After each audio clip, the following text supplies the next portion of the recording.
And then I said, I thought this would go over really well. I said, hey, you know what? One day I'm going to take your name and I'm going to put it in a book. You know what she said to me? She goes, if you do that, I will sue you. And I was like, what? She goes, I'm serious. Don't use my name. If you do, I will sue you. And I was like, okay, calm down. I will not use your name. I was like, look, it was nice meeting you. I'll let you continue talking to your friends. Maybe I'll see you around the neighborhood. I started walking away and she goes, hey. And I turned around and she goes, I'm serious. Don't use my name or I'll sue you. And I was like, take a deep breath. It's going to be okay. I took off, right? I left the party 5 minutes later. I went home and I put her name in a book that night. So I was telling people, if you guys ever meet a girl named Moxie, do not tell her that we were at this place together because she still has not found it, okay? I still know what she looked like. What's that? I still know what she looked like. You know what? She's describing here because I almost stole her description the same way. She was half Vietnamese and she was she was half Vietnamese and she had green eyes. She was kind of crazy. Later on, I started to think maybe those were color contacts. I don't know. But anyways, here's my favorite thing I've ever stolen. And you guys will understand this because, by the way, most of the time I'm in other states talking about the subway. I'm in like South Carolina or Texas. You guys get it. Do people in here ride the subway every day? Oh, yeah. Most of you guys, right? You're on the subway at least a couple times a month, right? Well, that times a day. Well, you're doing it all the time, so you're going to get it. So my second book is called Mexican White Boy, and it's about a biracial kid. I'm half Mexican and half white, and I really like to talk about, or I should say, follow kids who are biracial. Is anybody in here more than one race? What are your Puerto Rican, Dominican, and Cuban. Wow, that's interesting. So you're Puerto Rican and Dominican. That's interesting. What are you? Puerto Rican and Dominican. What is it? Puerto Rican and Dominican. Oh, you are too. Anybody else? What is your mix? American, Pakistani, Indian. Oh, wow. Okay. Interesting. Anybody else? So you guys know what I'm saying. Have you ever heard the phrase code switching? No. I bet you have. You've heard it, right? I'm an ESL teacher. So here's code switching, and your teacher's going to tell me if I'm wrong. So you guys all code switch without even really knowing the term. So do you guys ever go with your friends and you're talking one way and you're like doing your thing, and then you go talk to a teacher and you talk totally different? Yeah. That's code switching, right? Also, like switching, I hear like a lot, like in Spanish, you use this all the time, like with the English and the Spanish together. Yeah. And you know what? There's code switching that occurs when you have parents, two different kinds of parents. Like, so when I go hang out with the Mexican side of my family, honestly, I talk one way and I act one way, and then I switch when I go talk to my mom's side. So it's just totally different. But anyways, that's what this book kind of deals with. But let me tell you my favorite thing I stole and put in this book. So I was on the subway going from Brooklyn to Manhattan, and I was minding my own business, reading a book, listening to headphones, iPod headphones. When onto the subway came this Puerto Rican father. Maybe it was your dad. I don't think so, though, after you hear what you said. So I could tell that this father was very angry because his kid came on with him, and he was this young kid, probably 8th grade. He had a shaved head. I'm trying to figure out if it was this guy right here. I don't think it was. No, I don't think so. Because did you ever get caught with marijuana in school? No. Okay, then it wasn't you. So because I was starting to listen, and you know what? He sat right next to me, and his son sat across the subway in the other seat. And you know what I did? Is I left the headphones in, and I turned the music down. Because I wanted to eavesdrop, right? But I didn't want him to know what I was doing. So you guys do this, right? You eavesdrop. Yeah. You act like you're not listening, but secretly you're listening to every word. So I picked up on the fact that he was in big trouble because he'd been caught with marijuana in school and been suspended. The dad was so mad. But do you guys have, I know you said your dad's quiet, but does anybody have a dad who just says crazy things? Like he thinks he's spitting knowledge, but he's saying just crazy things. You guys do? Okay, so you guys understand. He was saying, my uncle's just this way. So he was saying things like this. You guys know cliches? Yeah. Like overused term.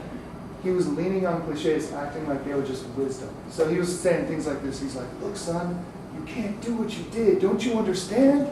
Man is his own best doctor. He's like, you fake it till you make it, son. Don't you get that?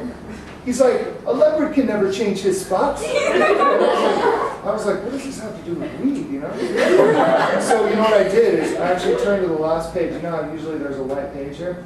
I pulled a pen out and I started writing every word he said. I was like, leopard can never change his spots. And I left the headphones in.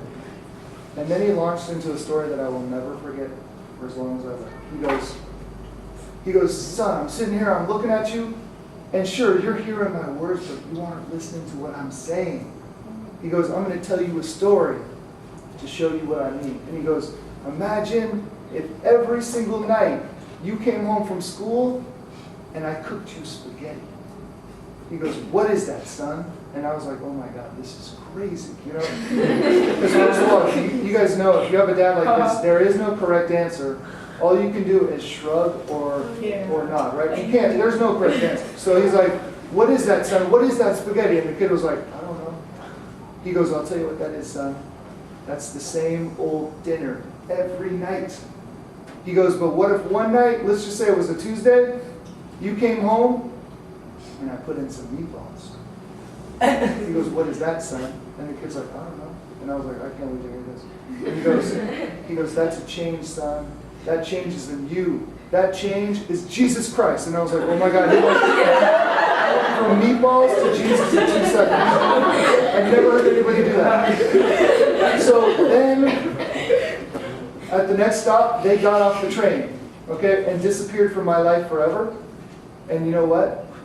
I had all this stuff written down, like, man is his own best doctor, and you fake you make it spaghetti with meatballs. And I was like, I need to make this a character in a book. He's got to be a character.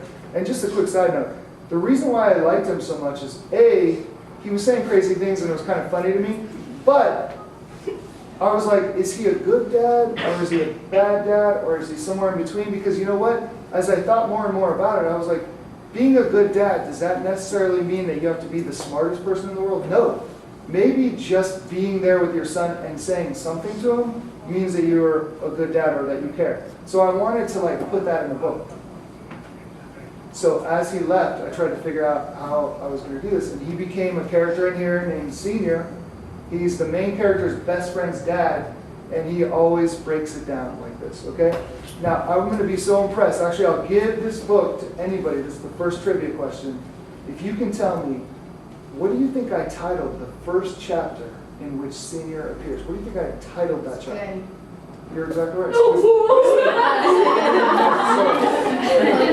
look, if you guys ever read this book, page 29 is the first time he shows up, spaghetti with meatballs. So I stole this guy off the subway. He may never know that he's in a book, but he's in a book. Okay, I got one more for you.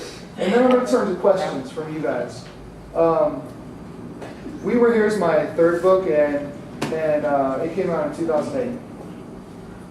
You know this book? Yeah, we read a few pages because I heard. Oh, cool. This is We're both pretty oh, very cool. This is one of my favorite books. So, We Were Here is kind of inspired by Of Mice and Men. And I love the George and Lenny relationship, and I have my own version of that in this book. It's about Miguel Castaneda. But here's the thing.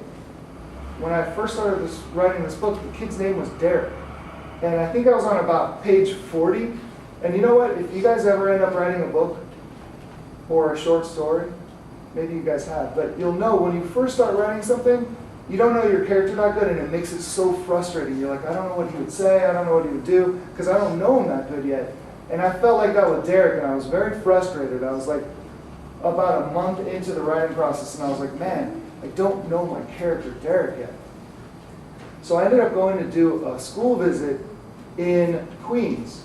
And I went there, and you know what, it was kind of a bummer because it was set up in a semicircle, and there were like 50 people in chairs, mostly teenagers, and there weren't enough chairs for everybody, so there were like 20 people that had to stand up in the back, and I felt so bad for them, so I was like, you know what, I'm going to try to do this fast so they don't have to stand too long. But like I told you, when I'm talking, I'm secretly watching the crowd. And this day was no different. I was talking, I was telling stuff about my life, and then I saw this girl on the end. She was sitting down in a chair.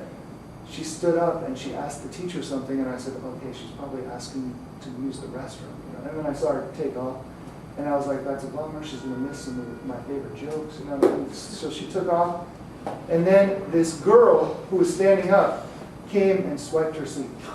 And I was like, that's messed up. This girl, she just had to use the restroom, you know, and somebody came and took her seat.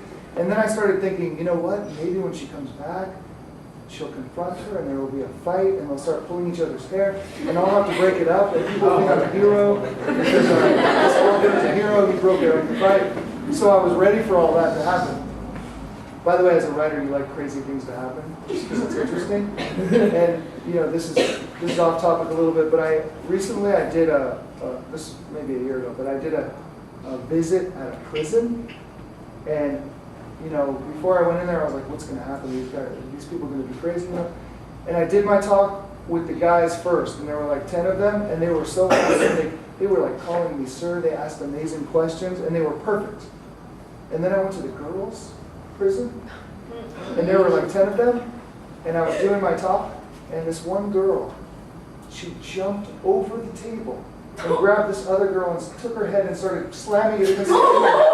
And I was like, oh my God, you know? And I didn't know what to do. I was like, do I continue with my talk? So, you know, I was like, and my next book is, and they were crying, but it was pretty crazy. But this time, it didn't happen like that. The girl came, and she saw that somebody was sitting in her seat, and she didn't do anything. She went and stood in the back. But you know what was crazy? This Mexican kid who was sitting in the front, in his seat, he saw all this go down. He stood up. He motioned to the girl to take his seat.